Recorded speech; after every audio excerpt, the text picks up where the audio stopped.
K9VKV WD8LRM. Station calling. Come back with your call sign slowly phonetically. This is Whiskey Delta 8, Lima Romeo Mike. Name is Glenn. Roger, Glenn, and what's your location, please? Roger, Glenn, and what's your location, please? I'm in northeast Ohio, small town of Loudonville, halfway between Cleveland and Columbus, Ohio. Roger, Glenn, and what radio are you running today, sir? Roger, Glenn, and what radio are you running today, sir? I'm running a DX-10. Yes, sir. Well, gosh, if you would like some setup, I have notes on that DX-10. It's a great radio. First thing would be to be sure that you're in that 100 to 2900 transmit bandpass. That will give you the best performance for your transmitter, right, Roger? Performance for your transmitter, right, Roger? Affirmative.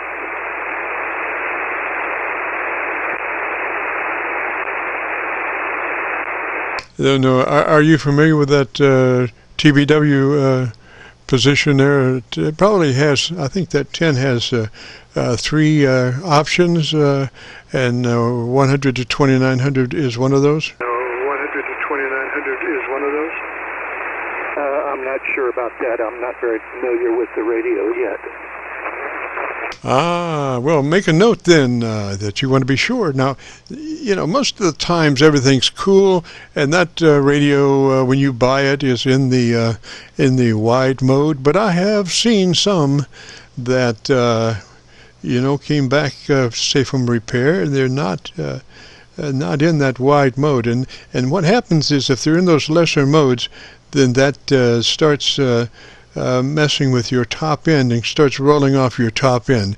We want to maximize the Silvic range, which is in the top end, for maximum articulation. Roger? For maximum articulation, Roger?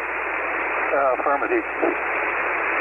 So, Glenn, why don't you give me about 10 seconds and tell me about your antenna system, and just let me look around and see if I can find a better path for us, Roger? Look around and see if I can find a better path for us, Roger? Affirmative.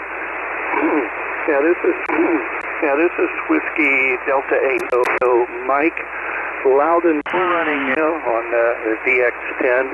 We're running a simple dipole inverted V configuration at 45 feet at the apex, and it runs basically east and west in orientation. It's on a 45-foot tower at the apex. The ends come down to a tree and another shed, giving the angles which I'm not real sure of. So, back to you, K9VKV WD8LRM. Roger, Roger. Now, gosh, Glenn, what kind of mic are you running there? Glenn, what kind of mic are you running there? I'm running the stock handheld with the mic, with the radio. That's all I have present to check. So it is what it is for today on the microphone. Yes, sir. Well, I have a suggestion for you on that mic and how to run it. Pull it to the corner of your lips and talk across it. Do not talk into it. Pull it to the corner of your lips, actually touch the corner of your lips and talk across it. That will reduce a lot of mouth noise and other noises that you don't want to broadcast. Roger? That you don't want to broadcast, Roger? Affirmative. That's basically where I have it right now. How's that sound there?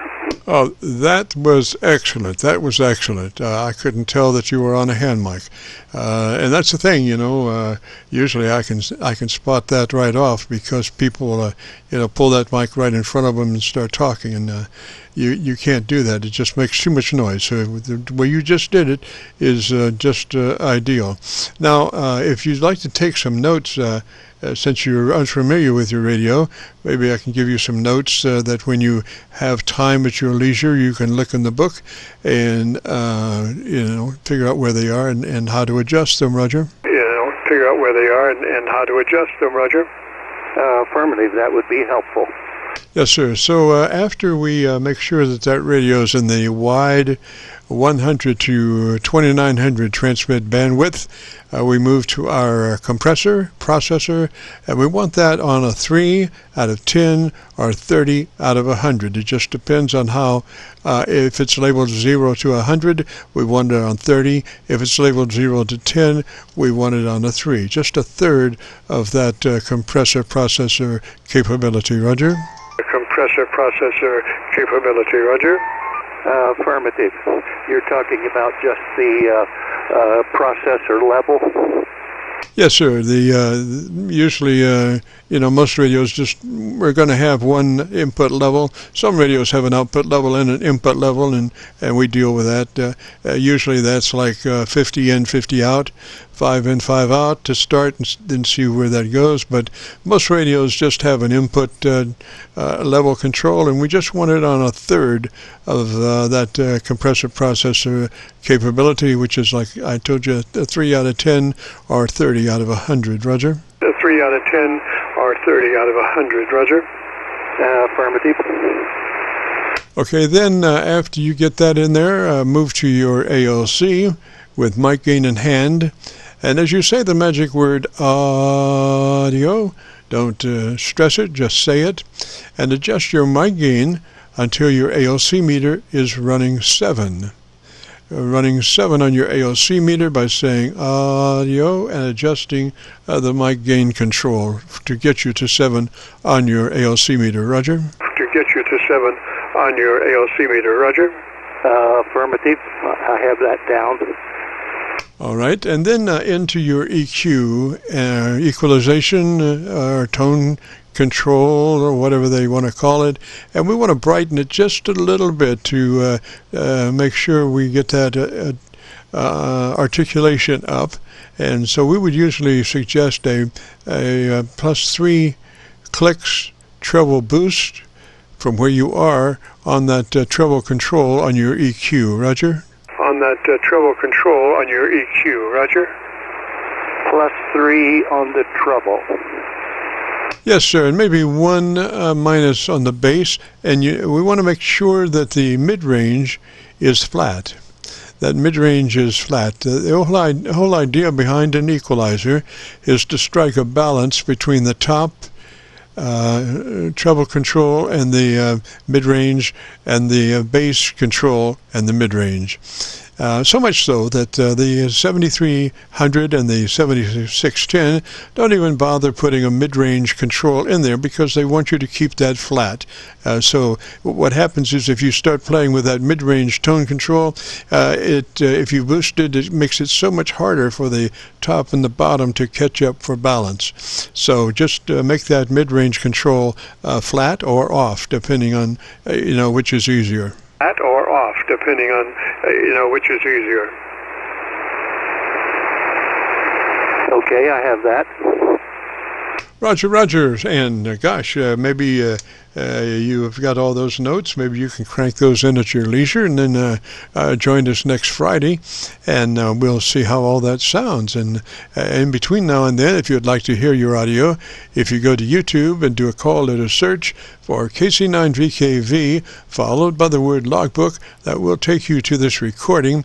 It'll be cut number 1 in a series of 3,000 Qso-Vlog air check recordings, and I'll have it uploaded to YouTube by noon tomorrow. Oh, that would be very helpful. I did not get your name. I'm very sorry. And I do have one question. I wonder if you could give me any input on a headset. I'm thinking of possibly investing in a headset somewhere along the line, and I was wondering about the Heil headsets with this particular radio. Well, gosh, I really don't have any favorites there. You just have to do your research and figure it out. I would suggest if your radio is capable of running an electret microphone that is battery powered on the audio line of your mic input, I would suggest that that headset be an electret headset, electret microphone in that headset, because it'll be so much cleaner on the top end. Roger, Roger? Cleaner on the top end. Roger, Roger? Roger. And also, we're looking to, usually I suggest running that boom microphone out just as far as you can get it in front of you, and just at the last minute take a 90. So you get that mic out in front of you as far as you can get, and then make that 90 to try to keep it away from your mouth. Roger? Keep it away from your mouth. Roger? Affirmative.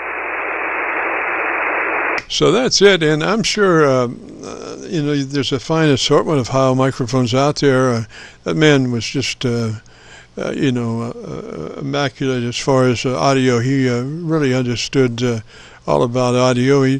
For a long time, most of his microphones were dynamic, so to speak. The elements were dynamic microphones, and then I think towards the end he was doing a lot of electret microphones. Roger?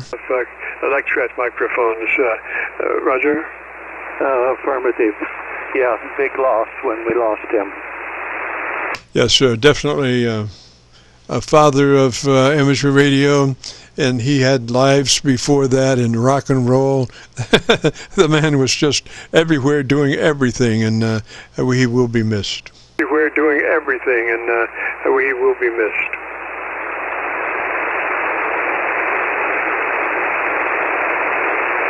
So let me say threes to you, Glenn. Why don't you crank in those things over a period of time as you become familiar with your radio, and then give me a shout back next Friday afternoon, and we'll see how they all sound, Roger? Next Friday afternoon, and we'll see how they all sound, Roger?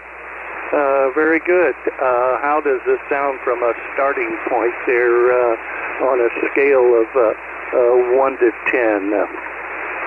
Roger. Well, let me just say this about that. Maybe you want to, what's the current reading of your mic level control? What's the current reading of your mic level control? The mic...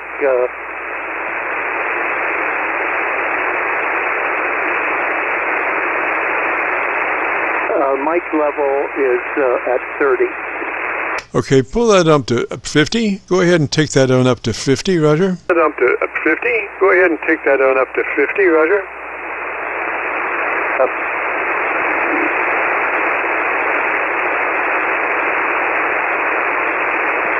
Okay, there we are. Okay, remember to keep that mic to the corner of your lips, Roger, Roger. To keep that mic to the corner of your lips, Roger, Roger. Yeah, okay. I don't know if that improved it or not. Yes, sir. I'm watching your audio on a VU meter, and I can tell by the way the VU meter hangs as to what your dB level is. Unprocessed signal is a 10 dB dynamic range, and we're looking to shorten that up to about 3 dB for broadcast because of the noise that we run into with these radios. And so right now I think you're running about 3.5, 4 dB dynamic range, which is really close. And when you set your mic level, I think you'll realize that this is pretty close, Roger. Mic level, I think you'll realize that this is pretty close, Roger. Roger, Roger. All right, sir, and I think we got it, and so I wish you well. You have a good afternoon, and like I say, these audio tracks will be available at YouTube by noon tomorrow. Just do that, call it a search, KC9VKV, followed by the word logbook. Roger? KC9VKV, followed by the word logbook. Roger? Roger, roger, and I thank you so much. 7-3s. Yes, sir, 73. You have a great afternoon and a beautiful weekend. And this is the Friday afternoon Qso-Vlog net. And if you have a radio you want to check out, give me a shout.